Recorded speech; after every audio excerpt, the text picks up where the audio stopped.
اعوذ باللہ من الشیطان الرجیم، بسم اللہ الرحمن الرحیم۔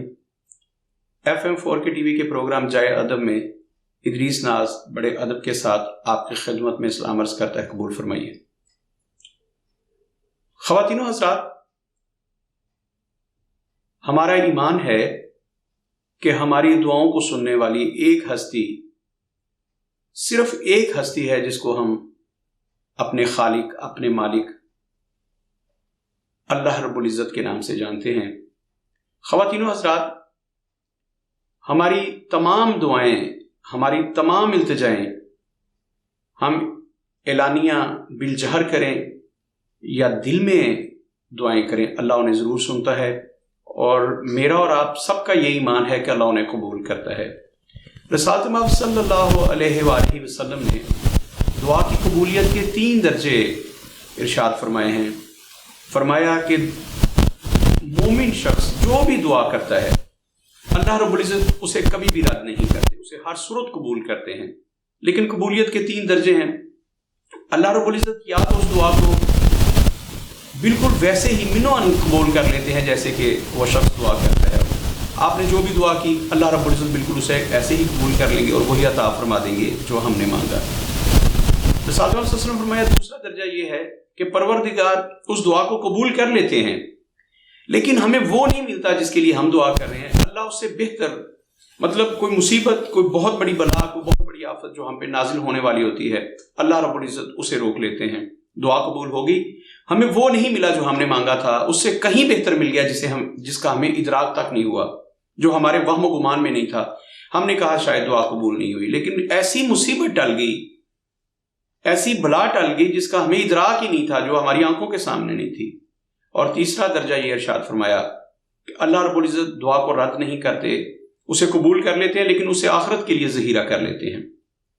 ہم یہ سمجھتے ہیں کہ یہ دعا قبول نہیں ہوئی، ہم تعجیل کا شکار ہوتے ہیں، یا ہم بالکل یہ چاہتے ہیں کہ جو میں نے دعا کی ہے اللہ اسے ہی قبول کریں، وہ خالق ہے، وہ مالک ہے، وہ ہمارے حق میں بہتر فیصلہ کرتے ہیں، لیکن ہم سمجھ نہیں پاتے۔ محترم ناظرین، میں نے دعا پہ اسی جائے ادب میں ایک پروگرام کیا تھا۔ آج پھر میرے ذہن میں کچھ چیزیں آئیں، میں نے کہا کہ بہت ساری چیزیں تھیں، مطلب میرے کچھ مسائل حل نہیں ہو رہے تھے، تو میں نے بہت دعائیں کی، وہ حل نہیں ہوئے، تو میرے ذہن میں آتا ہے، بندہ کبھی کبھی اسے لگتا ہے کہ میری دعا قبول نہیں ہوئی تو وہ مایوس ہو جاتا ہے۔ مایوسی تو کفر ہے۔ تو میرے ذہن میں میرا ہی پروگرام آیا، تو پھر کچھ اور باتیں ذہن میں آئیں، تو میں نے کہا وہ آپ سے بھی شیئر کر لوں۔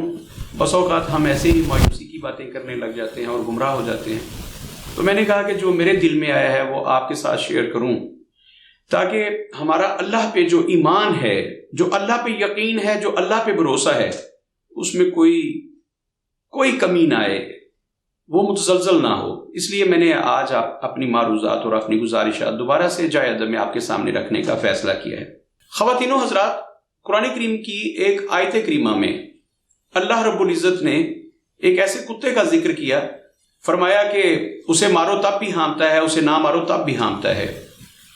جب مفسرین اس کی تفسیر میں گئے تو بہت سارے مفسرین، تھوڑا بہت اختلاف تو ہوتا ہے مفسرین کی تفسیر میں، اور پھر محدثین نے جب اس کے حوالے سے، اس کی تفسیر کے حوالے سے، اس کی تشریح کے حوالے سے لکھا، اور پھر مورخین نے جب لکھا، تو مختلف جگہوں سے مختلف چیزیں جو سامنے ہیں ان سب کو اٹھا کے یکجا کر کے آپ کے سامنے رکھ رہا ہوں۔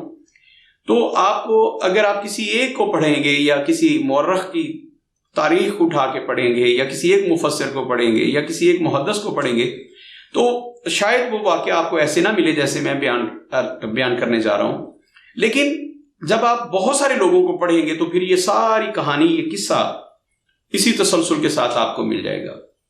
حضرت موسیٰ علیہ السلام اللہ کے بڑے برگزیدہ پیغمبر، جلیل القدر پیغمبر، اللہ کی بڑے عظمتوں والے پیغمبر، فرعون ان کے مقابل تھا اور بڑا جاہ و جلال خدائی دعویٰ کر دیا اس نے۔ تو موسیٰ علیہ السلام نے تبلیغ کی، تمام حقائق واقعات بہت سارے لوگوں کے سامنے ہیں، میرا موضوع یہ نہیں ہے ورنہ میں سناتا۔ انہوں نے یوشع بن نون کو اپنا جانشین مقرر کیا۔ اب میں ڈیٹیل میں نہیں جا رہا، تفصیل میں نہیں جا رہا، میرا موضوع چونکہ دعا کے ساتھ جڑا ہوا ہے، دعا سے منسلک ہے، تو میں نے ادھر رہنا ہے، واقعات بیان نہیں کرنے، صرف ایک واقعہ بیان کرنا ہے۔ یوشع بن نون کو اپنا جانشین مقرر کیا، اور یوشع بن نون حضرت موسیٰ علیہ السلام کے بعد بہت سارے مفسرین کہتے ہیں کہ انہیں پیغمبری بھی ملی، وہ خدا کے پیغمبر تھے، باہر کیا خدا کے بہت قریب تو تھے وہ۔ یوشع بن نون، موسیٰ علیہ السلام نے کہا کہ یا اللہ میں اسے جانشین مقرر کرتا ہوں، اور پھر انہیں پیغمبری ملی۔ یوشع بن نون کو حکم ہوا کہ اے میرے پیغمبر آپ جائیے۔ یوشع بن نون جو ہیں یہ حضرت یوسف علیہ السلام کے پڑپوتے ہیں، تو وہ علاقہ کنعان جو تھا وہاں سے ظاہر ہے جب حضرت یعقوب علیہ السلام ہجرت کر کے چلے گئے تھے یوسف علیہ السلام کے پیچھے، تو وہاں اس وقت تو صرف چند لوگ رہ گئے تھے، جو 100 بھی نہیں تھے، 70-72 کچھ ایسے لوگ، لیکن اب وہاں کی آبادی لاکھوں ہے کنعان کی۔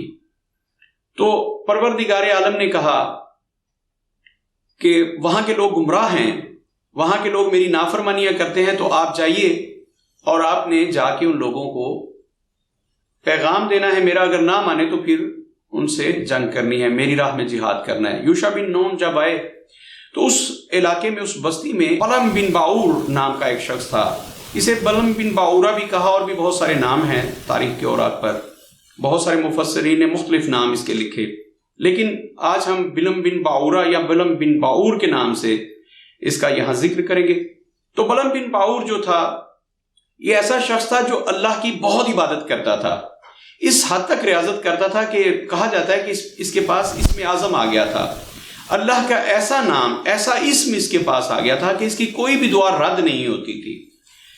اب یوشع بن نون جب تشریف لائے ہیں، حملہ کیا، وہ بادشاہ جو تھا، مطلب اس نے بڑی کوشش کی لیکن یوشع بن نون کا مقابلہ نہ کر سکا، تو پھر وہ بلم بن باعور کے ساتھ آیا، ان کے پاس آیا اور بلم بن باعور سے کہا کہ تمہاری آج تک کوئی بھی دعا رد نہیں ہوتی، تو تم دعا کرو کہ یوشع بن نون جو ہیں وہ ہمارے مقابلے میں شکست کھا جائیں، ان کو شکست ہو جائے، یوشع بن نون ہم سے جنگ ہار جائیں، وہ یہاں پہ قبضہ نہ کر سکیں، ہمیں شکست نہ دے سکیں۔ بلم بن باعور نے کہا کہ وہ اللہ کے پیغمبر ہیں، اللہ کے نیک بندے ہیں اور اللہ کے حکم پہ آئے ہیں، تو میں ان کے خلاف دعا نہیں کر سکتا۔ اب دعا کی طاقت کی بات ہو رہی ہے، میں عرض کرنا چاہتا ہوں کہ دعا کتنی طاقتور ہوتی ہے۔ آج موضوع جو ہے وہ دعا کی فضیلت ہے، تو ہم اس پہ بات کریں تو یوشع بن نون کے خلاف بلم بن باعور سے کہا گیا کہ آپ دعا کریں، انہوں نے کہا کہ میں تو دعا نہیں کروں گا، میں کسی صورت دعا نہیں کروں گا، ایک برحق پیغمبر کے خلاف اگر دعا کروں گا تو میں تو خدا کے غضب کو دعوت دے لوں گا، تو میں تو بد دعا نہیں کرنے والا۔ خیر بادشاہ نے کہا کہ ہم آپ کو بہت مال و دولت دیں گے، وہ نہیں مانا۔ بلم بن باعور کی بیوی بڑی لالچی تھی، ایک لالچی خاتون، انہوں نے اس تک رسائی کی، اسے بہت سارے زیورات دیے، بہت کچھ دیا، بڑا مال و دولت دیا۔ اس کے بعد وہ بیوی جو تھی اس نے بلم بن باعور کو مجبور کیا کہ آپ دعا کیجیے اور یوشع بن نون کے حق میں بد دعا کر دیجیے۔ وہ مان گیا، اپنی بیوی کے کہے پہ تھا، وہ مان گیا۔ پھر اس نے جو دعا کی اس دعا کو اللہ نے قبول کر لیا، اور وہ یوں جو جنگ تھی یوشع بن نون کے ہاتھوں سے نکلتی نظر آ رہی تھی، وہ جنگ ایسے جیسے وہ ہار گئے۔ یوشع بن نون بڑے پریشان تھے، اللہ سے عرض کیا پروردگار میں تو تمہارے حکم پہ آیا ہوں یہاں جنگ لڑنے کے لیے، تمہارے حکم کے مطابق میں نے انہیں دعوت دی ہے، تبلیغ کی ہے، وہ نہیں مانے تو پھر تمہارے حکم کے مطابق میں نے جہاد شروع کیا، تو پروردگار یہ ایسا کیوں؟ اللہ رب العزت نے کہا اے میرے پیغمبر یوشع بن نون، اس بستی میں ایک شخص ہے بلم بن باعور، اس کے پاس اسم اعظم ہے، وہ میری اس قدر عبادت کرتا ہے، اتنی ریاضت کرتا ہے کہ میں اس کی دعا کو رد نہیں کرتا۔ تو اس نے دعا کر دی ہے اس بستی والوں کے حق میں، اس علاقے والے کے حق میں، اس ملک کے حق میں، تو اس کی دعا کو میں نے قبول کر لیا ہے۔ فرمایا تو اللہ میں بھی تو دعائیں کرتا ہوں، تو پروردگار اب کہا آپ کو فتح بھی ہوگی، آپ کی دعا بھی قبول ہوگی، لیکن بلم بن باعور کی دعا کو میں نے وقتی طور پر قبول کر لیا کیونکہ اس کی ریاضت بہت ہے، اس کے پاس میرا اسم اعظم ہے۔ تو کہا پروردگار اب دوبارہ آپ جب حملہ کریں گے اس سے پہلے دیکھیے کہ میں اس کی تمام طاقتیں، کھو چکا ہوگا وہ شخص، اس کی تمام طاقتیں اس سے چھین لوں گا۔ مفسرین نے کہا کہ جب اللہ رب العزت کے ہاں اس نے دعا کی تھی یوشع بن نون کی شکست کی، تو کہا جاتا ہے کہ اس کی زبان لٹک کے آگئی تھی۔ بہت ساری اس میں چونکہ واقعہ بڑا طویل ہے کہ یوشع بن نون جب دعا کرنے لگتا تھا ایک شیر اس کے کمرے میں آ جاتا تھا، مطلب بڑی لمبا واقعہ ہے۔ پھر وہ وہاں سے نکلا، وہ پہاڑ کی چوٹی پر چلا گیا، راستے میں شیطان ملا، بڑا لمبا واقعہ۔ میں سارا واقعہ کیونکہ قصہ سنانا مقصد نہیں تھا، آج صرف میں بتانا چاہتا تھا کہ دعا کی کتنی طاقت ہے، کتنی فضیلت ہے۔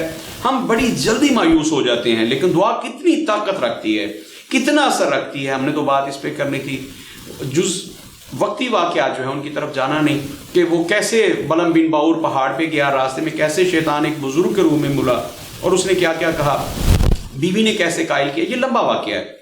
تو اللہ نے کہا کہ اے میرے پیغمبر، اس نے چونکہ دعا کر دی اور میں نے رد نہیں کرنی، تو فرمایا پیغمبر نے کہا یا اللہ اس کی دعا میں اتنی طاقت ہے، کہاں اس نے پہلے جتنی بھی دعائیں کرتا میں نے سب قبول کرنی تھی، اب اس نے چونکہ میری مشیت کے خلاف دعا کر دی ہے، اس نے میرے خلاف دعا کر دی ہے، میرے پیغمبر کے خلاف دعا کر دی ہے، تو اب میں اس سے ساری طاقتیں چھین لوں گا، آج کے بعد اس کی دعا قبول نہیں ہوگی۔ یوشع بن نون کہنے لگے پروردگار اس کے پاس تو آپ کا اسم اعظم ہے، تو کیا کبھی بھی اس کی دعا قبول نہیں ہوگی؟ فرمایا اس کی 3 دعائیں ابھی بھی قبول ہوں گی، اب یہ صرف 3 دعائیں کر سکتا ہے، 3 دعائیں کرے گا، میں 3 دعائیں قبول کروں گا اس کی، کیونکہ میں نے اس سے وعدہ کیا ہے کہ ابھی میں اس کی 3 دعائیں اور قبول کروں گا بلم بن باور کی، تو 3 دعائیں تو اس کی ہر صورت قبول ہوں گی، لیکن آپ کے معاملے میں اس کی دعا قبول نہیں ہوگی، اور اس سے میں دوبارہ آپ کے معاملے میں دعا کرنے کی مہلت بھی نہیں دوں گا۔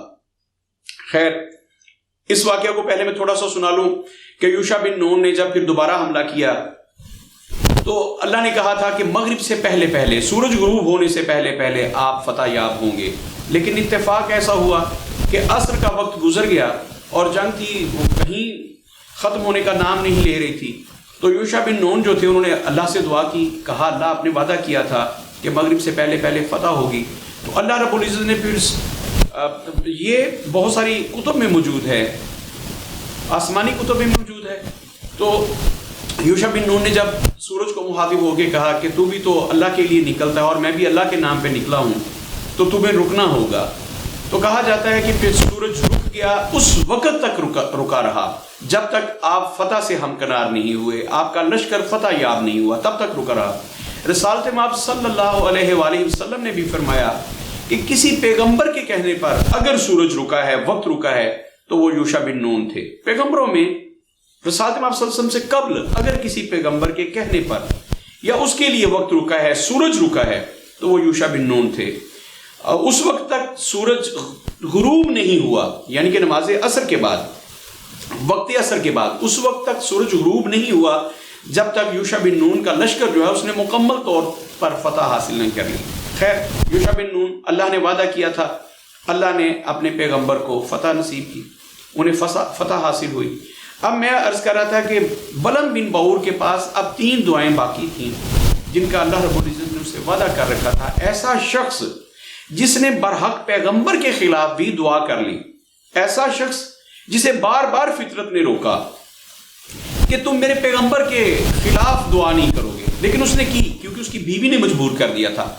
بار بار وہ اللہ سے رابطہ کرتا تھا، استخارہ کرتا تھا، اللہ سے رجوع کرتا تھا، اور اللہ کہتے تھے کہ میرے برحق پیغمبر کے خلاف دعا نہ کر بیٹھنا، لیکن اس نے پھر کی اپنی بیوی کے کہنے پر، اور لالچ میں آ کر ہیرے جواہرات ملے اس کی بیوی کو، بہت بڑے بڑے پوشاک اعلیٰ قسم کے ملے، ہیرے جواہرات ملے، کئی تھال ملے، اور اس کے بعد بیوی نے مجبور کیا تو بلم بن باور نے پھر وہ دعا کر دی۔ اللہ نے بار بار اسے منع کیا، مشیت نے بار بار اسے روکا۔ میں نے عرض کیا جب وہ اپنے معبود میں جاتا تھا عبادت کرنے کے لیے، اس کمرے میں جاتا تھا، وہاں کبھی شیر آ جاتا تھا، کبھی کچھ ہوتا تھا، پھر جب وہ پہاڑ کی چوٹی پر جا کے بلاخر اس نے بد دعا کر دی جو قبول ہوئی اس کی دعا، تو اللہ نے پھر اس کی ساری قوتیں جو تھیں، وہ طاقتیں جو دعا کرتا تھا اور اللہ رب العزت فوراً اسے قبول کرتے تھے، وہ سارا کچھ سسپینڈ ہو گیا۔ پھر اللہ نے اسے وہ اختیار چھین لیا دعا کرنے والا۔ لیکن 3 دعائیں اس کے پاس، جب اسے پتہ چل گیا کہ اب میری ساری زندگی کی ریاضت بیکار چلی گئی ہے، اللہ مجھ سے ناراض ہو گیا ہے اور اب دنیا اور آخرت میں میرا کوئی حصہ نہیں، صرف 3 دعائیں بچی ہیں، تو وہ دوبارہ عبادت کی طرف مشغول ہوا۔ وہ چاہتا تھا کہ وہ آخرت کے لیے کچھ بچا لے، لیکن قدرت فیصلہ کر چکی تھی کہ چونکہ تم نے مشیت ایزدی کے ساتھ جنگ لڑی ہے، تم نے میرے منع کرنے کے باوجود میرے برحق پیغمبر کے خلاف جنگ کی ہے، اس لیے اب تمہاری کوئی عبادت، کوئی ریاضت قبول نہیں ہوگی۔ کہا جاتا ہے کہ اس کی بیوی ایک روز اس کے پاس آئی اور اسے کہنے لگی بلم، 3 دعائیں تھیں اس کے پاس، یہ اختیار اللہ نے اسے دیا تھا کہ ابھی تمہاری 3 دعائیں میں رد نہیں کروں گا۔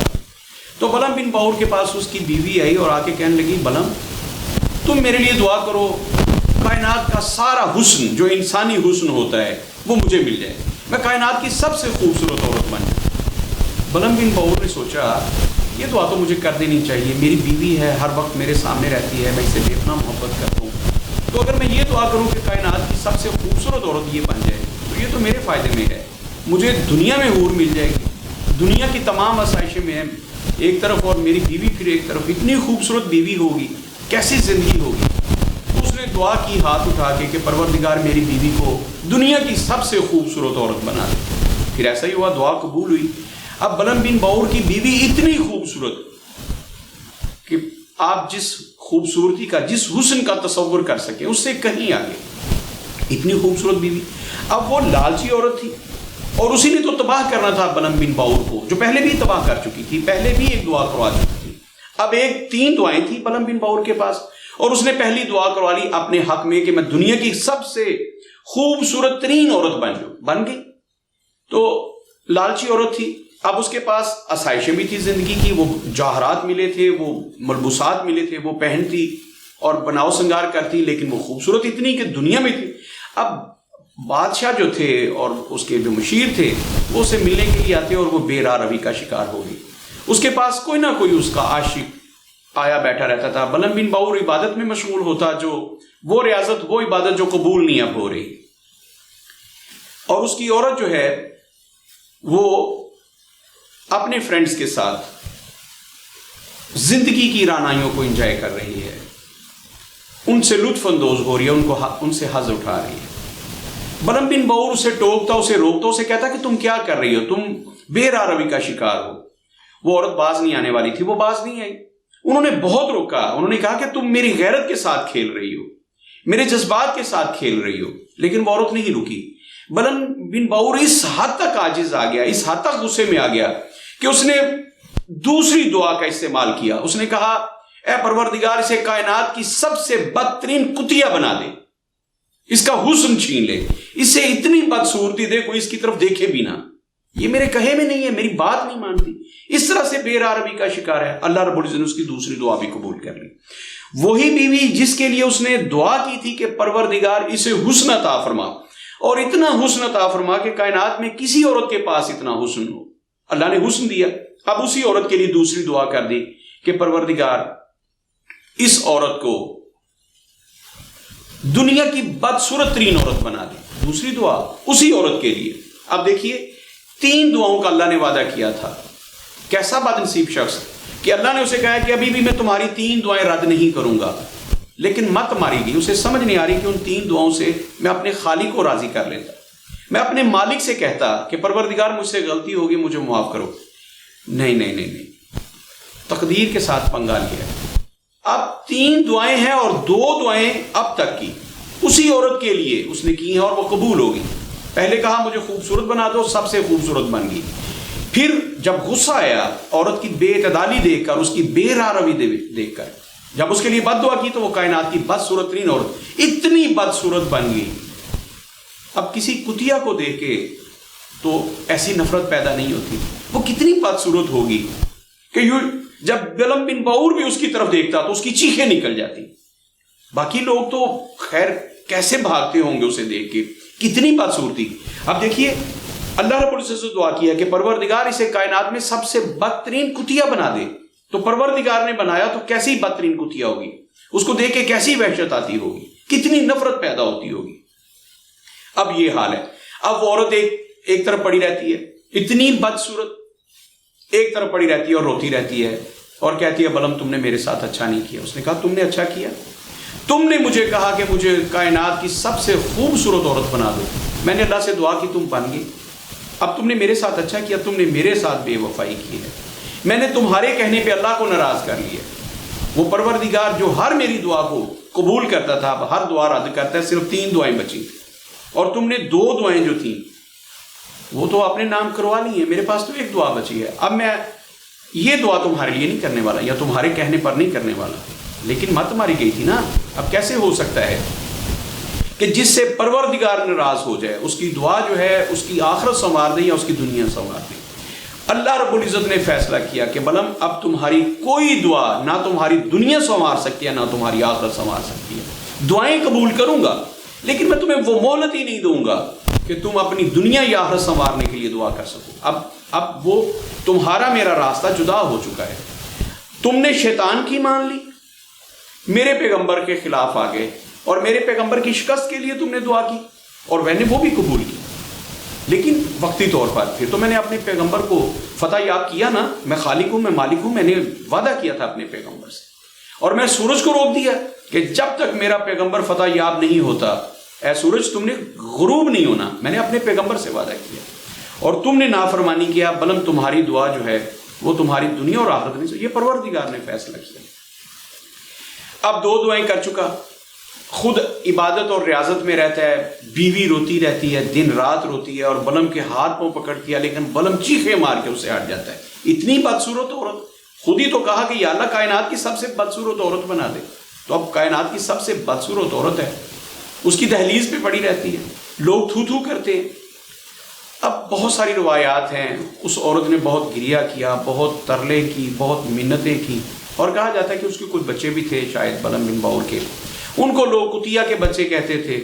وہ بچے آگے انہوں نے کہا کہ اب تو ہمیں لوگ کہتے ہیں کتیا کے بچے، تم کتیا کے بچے ہو۔ تو بلم بن باور کا ذہن بدلنا شروع ہوا کہ میں نے غلط کیا ہے اپنی عورت کے ساتھ، بے شک اس نے بہت کچھ کیا، یہ فاحشہ بن گئی، یہ میرے ساتھ بے وفائی کرتی تھی، یہ اوروں کے ساتھ رنگ رلیاں مناتی تھی، لیکن میں نے بھی بہت شدید بد دعا کر دی اس کے لیے۔ اب بلم بن باور کے آگے وہ پاؤں پکڑ لیتی، آنکھیں بند کر لیتا، نفرت سے اس کی طرف دیکھ ہی پاتا نہیں، دیکھ سکتا ہی نہیں تھا، دیکھ نہیں پاتا تھا اس کی طرف۔ تو وہ اس کے پاؤں پکڑ کے گڑ گڑاتی رہتی، کہتی بلم میرے لیے اب وہ حسن نہ مانگو جو تم نے پہلے مانگا تھا کہ کائنات کی سب سے خوبصورت عورت بن جاؤ، بلم خدا کے لیے مجھ سے صرف اتنا مانگ لو کہ جیسی میں پہلی تھی ویسی بن جاؤں۔ اب بلم حتمی نتیجے پر جب پہنچا، حیران کن بات ہے محترم ناظرین، خواتین و حضرات ذرا سنیے گا، آج میں اپنی گفتگو کا کلائمیکس کرنے والا ہوں۔ آج کا وہ میسیج جو آپ کو دینے کے لیے جو یہ واقعہ میں نے چنا اس طرف آ رہا ہوں۔ بلم بن باور اس سوچ میں پڑ گیا، اس نے کہا کہ اب میری آخرت تباہ ہو چکی، میری دنیا تباہ ہو چکی، میں اپنے مالک اپنے خالق کو اب اپنی ریاضت کے ساتھ وہ اسم اعظم جو مجھے عطا ہو گیا تھا، جو اسم اعظم کی تسبیح میں کرتا تھا اور میری دعائیں قبول ہوتی تھی، اب وہ اسم اعظم میرے پاس ہے لیکن اب میری دعا قبول نہیں ہو رہی، پروردگار مجھ سے راضی نہیں ہو رہا، میری آخرت تو تباہ ہو چکی ہے، تو میں اپنی زندگی کیوں برباد کروں؟ چلو میں تیسری دعا کر دیتا ہوں، یہ عورت پہلے والے روح میں آ جائے، عام عورت جیسے پہلے تھی، تو میں اس کے لیے وہ دعا کر دیتا ہوں تاکہ کم از کم یہ میرے پاس تو رہے گی۔ اب اسے کہا کہ تم پھر میرے ساتھ وفادار رہو گی؟ اس نے کہا وفادار رہوں گی۔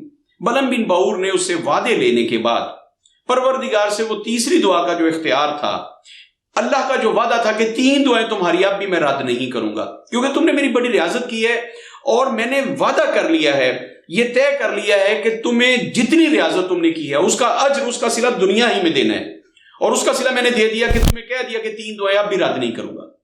دیکھیے یہ پروردگار کا عدل، اس کی عبادت اور ریاضت رد نہیں کی لیکن اسے آخرت کے لیے ذخیرہ نہیں ہونے دیا، کہا یہیں پہ 3 دعائیں کر لینا، قبول کروں گا۔ اب اس نے تیسری دعا کی کہ پروردگار پھر اسے پہلے جیسی عورت ہی بنا دے، وہ بالکل ویسے نارمل عورت بن گئی جو پہلے جیسی تھی، اب وہ دنیا کی سب سے خوبصورت عورت نہیں ہے لیکن وہ اس روح میں آ گئی جس روح میں پہلے تھی، اس روح میں آ گئی۔ بلم بن باور کے پاس جو 3 دعاؤں کا اختیار تھا اس نے استعمال کیا اور ایک ہی عورت کے لیے استعمال کیا۔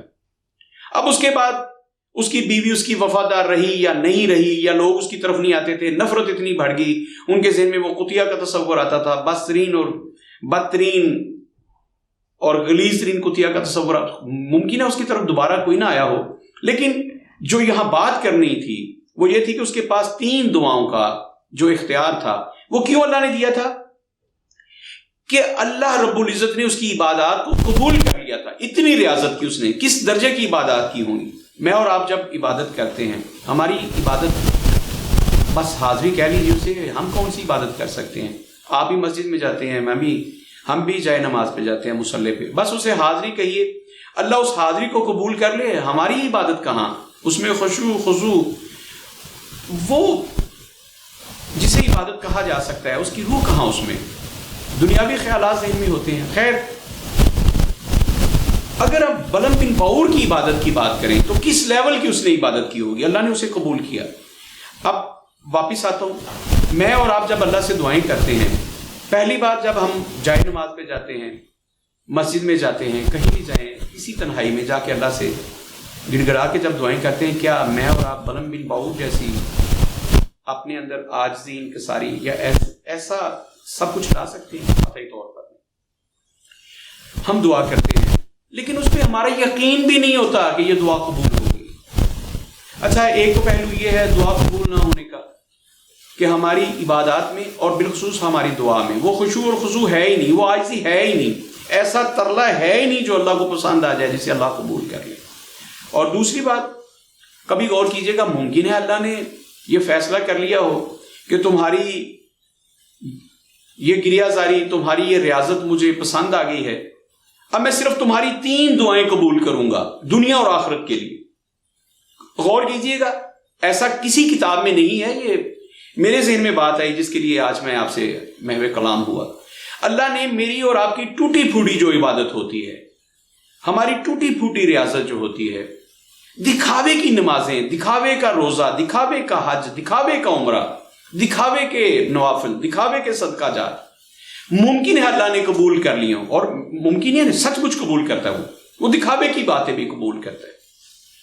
اچھا, ممکن ہے اللہ نے سب کچھ قبول کر لیا ہو اور اللہ نے کہا جا میں تیری 3 دعائیں جو ہیں وہ رد نہیں کروں گا, اور میری اور آپ کی سمجھ میں بات نہ آئی ہو, آپ اور میں اتنے چھوٹے لیول پہ بیٹھے ہوں کہ میں نے اور آپ نے دعا کر دی, یا اللہ مجھے ایک موٹر سائیکل دے دے. بھائی خالق کائنات تو آپ کو دنیا بھر کی دولتیں دینا چاہتا تھا, آپ نے دعا کر دی کہ یا اللہ مجھے ایک موٹر سائیکل دے دے. آپ کو پتہ ہی نہیں تھا کہ خالق نے یہ فیصلہ کر لیا کہ دنیا اور جہان کی سب سے بڑی نعمتیں میں اسے دے دوں گا, 3 دعائیں اس کی میں نے قبول کرنی ہے. تو میں نے کیا مانگ لیا؟ میں نے کہا یا اللہ مجھے ایک موٹر سائیکل دے دے. اس سے بھی کم تر کوئی چیز مانگ لی, اللہ نے کہا دے دو اس, وہ مجھے مل گئی. اب باقی 2 دعائیں تھیں میرے پاس. جب ہم دعا کرتے ہیں, بلم بن باور کا واقعہ آپ کو کیوں سنایا؟ صرف اس لیے آپ کو دعا کی فضیلت کا پتہ نہیں ہے, دعا کی اہمیت کا پتہ نہیں ہے. جب اللہ سے دعا کریں تو یاد رکھیے گا کسی چھوٹی چیز پر قناعت نہیں کرنی. آپ کو کیا پتا کہ پروردگار نے, پہلی بات تو یہ کہ اللہ سے دعا کیجئے. امام جعفر صادق علیہ السلام نے کہا تھا نا کہ میں اللہ سے یہ نہیں کہتا کہ یا اللہ مجھے یہ عطا کر دے. میں کون ہوتا ہوں اللہ کو مشورہ دینے والا کہ یا اللہ مجھے یہ دے؟ بھائی خدا سے آپ پوری کائنات کیوں مانگے؟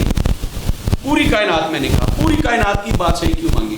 ممکن ہے خدا نے اس سے بھی بڑا آپ کے لیے سوچا ہو, اس سے بڑا آپ کو انعام دینے کا فیصلہ کر لیا. تو جب آپ چھوٹی چھوٹی چیزیں مانگ لیتے ہیں, دعا کا اختیار آپ کے پاس تھا, وہ اللہ نے آپ کو دیا ہے کہ مجھ سے مانگو میں تمہیں دوں گا. تو اگر آپ کے پاس 3 دعائیں تھیں تو آپ کیا مانگ رہے ہیں اللہ سے؟ یا اللہ مجھے موٹر سائیکل دے دے, یا اللہ میرا بچہ میٹرک میں پاس ہو جائے, یا اللہ میری کمیٹی نکل آئے, 50,000 کی کمیٹی کے لیے دعا ہو رہی ہے. میں یہ نہیں کہنا چاہتا کہ یہ دعائیں نہ کریں. میں نے کہا کہ امام جعفر صادق علیہ السلام نے کہا تھا کہ میں پروردگار سے یہ نہیں کہتا کہ پروردگار مجھے یہ عطا فرما, مجھے یہ دے دے. ہم تو موبائل کے لیے دعائیں کرتے ہیں, موٹر سائیکل کے لیے دعائیں کرتے ہیں. امام جعفر صادق علیہ السلام نے کہا کہ میں خدا سے کوئی چیز یہ کچھ مانگتا نہیں, میں کہتا ہوں یا اللہ میں کون ہوتا ہوں تمہیں مشورے دینے والا, یا اللہ میرے حق میں جو بہتر ہے مجھے وہ عطا کر, دنیا میں بھی اور آخرت میں بھی ساری بلائیاں عطا فرما. میں کیوں کہوں کہ یا اللہ مجھے یہ دے؟ تو جو بڑے لوگ ہوتے ہیں, جو پیغمبر ہوتے ہیں, جو اللہ کے مقرب لوگ ہوتے ہیں, جو اللہ کے ولی ہوتے ہیں, ان سے سیکھیے کہ دعا کیسے مانگتے ہیں. کبھی کبھی ہمیں یہ لگتا ہے کہ ہماری دعا قبول نہیں ہوتی. میں نے آغاز میں کہا کہ رسالت مآب صلی اللہ علیہ وآلہ وسلم نے جب کہہ دیا کہ کوئی دعا رد نہیں ہوتی, تو پھر ہمارا ایمان ہے کہ کوئی دعا رد ہو ہی نہیں سکتی. بس 3 درجے بتائے, یا تو وہ منون قبول ہوتی ہے, یا پھر اس کی مثل ہم سے تکلیف دور ہوتی ہے, مصیبت دور ہوتی ہے, اور یا پھر آخرت کے لیے ذخیرہ کر لی جاتی ہے. دعا رد ہو ہی نہیں سکتی، یہ میرے پیغمبر نے کہا ہے. بس میری اور آپ کی دعا میں یقین شامل نہیں ہے، اس میں اللہ پہ توکل نہیں، اللہ پہ بھروسہ نہیں ہے. نمبر 2، ہم سمجھ نہیں پاتے. تو میں جو آپ سے شیئر کرنا چاہتا تھا، اللہ سے دعا کیجیے، وہ دعا جیسے صالحین کرتے ہیں، مسنون دعائیں کیجیے. ربنا آتنا فی الدنیا حسنۃ وفی الآخرۃ حسنۃ وقنا عذاب النار. گناہ کر بیٹھے ہیں تو وہ ساری دعائیں جو انبیاء کرتے ہیں وہ کیجیے. اور اگر کچھ مانگنا ہے تو پھر بالکل جیسے امام جعفر صادق علیہ السلام نے کہا کہ یا اللہ میں تمہیں مشورہ نہیں دوں گا کہ مجھے یہ دے، یا اللہ تو میرے حق میں بہتر سمجھتا ہے، یا اللہ تو سمجھتا ہے کہ میرے حق میں بہتر کیا ہے، یا اللہ دنیا اور آخرت میں جو میرے حق میں بہتر ہے وہ قبول کر لے میری دعا. تو جب ہمیں دعا مانگنے کا ڈھنگ آ جائے گا پھر ہماری دنیا بھی بہتر، آخرت بھی بہتر. بس دعا کرنے سے پہلے دعا مانگنے کا طریقہ سیکھ لیجیے. اس ایمان کے ساتھ، اس یقین کے ساتھ دعا کیجیے کہ آپ کی چھوٹی سے چھوٹی اور بڑی سے بڑی دعا رد نہیں ہو سکتی. جو میرے لیے بہت بڑا ہے، اگر میں اس ملک کی بادشاہت مانگ لوں تو یہ میرے لیے بڑا ہے نا، میرے خدا کے لیے تو یہ ایک ذرہ بھی نہیں ہے، ایک ذرے کے برابر بھی نہیں ہے. اگر میں پوری دنیا پہ حکمرانی مانگ لوں تو میرے لیے بہت بڑی بات ہے کہ میں نے کیا مانگ لیا، اپنی اوقات سے کہیں زیادہ مانگ لیا. بتائیے میرے خالق کے لیے کچھ ہے؟ تو خالق سے دنیا اور آخرت کی تمام اچھائیاں مانگیں، تمام برکات مانگیں. اس خالق کے خزانوں میں کوئی کمی نہیں ہے. آپ جب بھی دعا کرنے بیٹھیے بڑی یقین کے ساتھ بیٹھیے کہ آپ کی کوئی دعا رد ہونے والی نہیں ہے، اور ایسے ہی انداز میں دعا کیجیے جیسے انبیاء کرتے ہیں. ہم اپنے انداز میں جب دعا کرتے ہیں تو ستیاناش کر دیتے ہیں. اپنا بہت سارا خیال رکھیے گا اور دعاؤں میں مجھے بھی یاد رکھیے گا. اللہ میری اور آپ کی تمام نیک دعائیں قبول فرمائے.